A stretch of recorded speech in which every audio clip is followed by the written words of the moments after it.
जी दोस्तों, एक छोटी सी बुरी खबर है जो आप लोगों के साथ शेयर करना चाहता हूँ। ऐसी बुरी नहीं है, फ़िलहाल लोग मायूस ज़रूर होंगे, लेकिन उसके साथ अच्छी खबर भी है। बुरी खबर ये है कि जापान ने जो आज फ़ैसला किया था कि आज वो अनाउंस करेंगे उनकी अगली पॉलिसी क्या होनी है जापान का एंट्री खोलने के बारे में।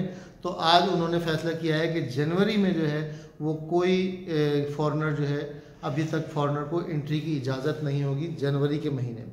फरवरी में क्या होगा ये फिर हम नेक्स्ट मंथ में देखेंगे, जो भी अपडेट आई वो आपको बताएंगे।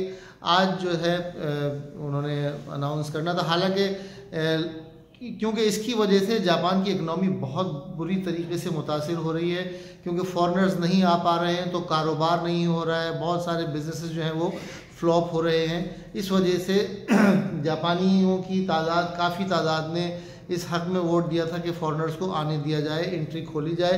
लेकिन जो है जापान, जैसा कि आपको पता है कि जापान जो है अपने शहरियों की सेहत के बारे में बड़ा फ़िक्रमंद रहता है, तो जापान गवर्नमेंट ने आज ये फ़ैसला किया कि नहीं, हम ये अभी फॉरेनर्स को एंट्री की इजाज़त नहीं है।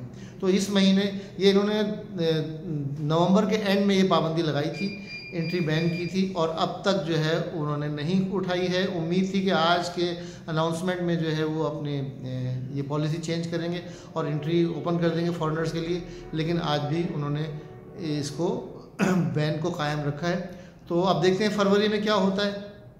अच्छी खबर ये है कि जो लोग पाकिस्तान में हैं, मैं फिर यही कहता हूँ कि देखें, जापान सिर्फ यही नहीं कि जापानी ज़ुबान आप इसलिए सीखें कि आपने जापान जाना है। आप जिस वक्त जापानी ज़ुबान का हुनर हाथ में ले लेंगे, अभी मेरे पास एक रिक्रूटर की पाकिस्तान में ही कॉल आई थी कि अगर आपके पास कोई स्टूडेंट ऐसे हैं जो फ्लुएंटली जापानीज़ बोल सकते हैं तो हम उनको 80,000 रुपये की जॉब ऑफ़र करेंगे। तो ऐसे कोई स्टूडेंट्स नहीं हैं। तो आप, हर आदमी चाहता तो ये है कि हाँ जी अच्छा कमाए और ज़्यादा कमाए और जल्दी से पैसे कमाने लगे, लेकिन जब मेहनत की बारी आती है तो आप लोग पीछे रह जाते हैं। तो जी जान लगा के मेहनत करें। जापान कब जाएंगे कब नहीं जाएंगे ये इतना बड़ा इशू नहीं है, असल बात यह है कि आपको जापानी ज़ुबान आती है या नहीं। अगर आपको जापानी ज़ुबान आ गई है तो आप अपने ही शहर में, अपने ही मुल्क में बैठे बैठे जापान बना सकते हैं। इसको 80,000 रुपये से स्टार्ट है इंटरप्रेटर की जॉब, जब आप N4 या N3 लेवल के हैं। जिस वक्त आप N2 N1 कर लेते हैं तो आपकी सैलरी खुद ब खुद 2 लाख रुपए से ऊपर ही जाती है, कम नहीं जाती। तो ये मैं कोई आपको ख्वाब नहीं दिखा रहा हूँ।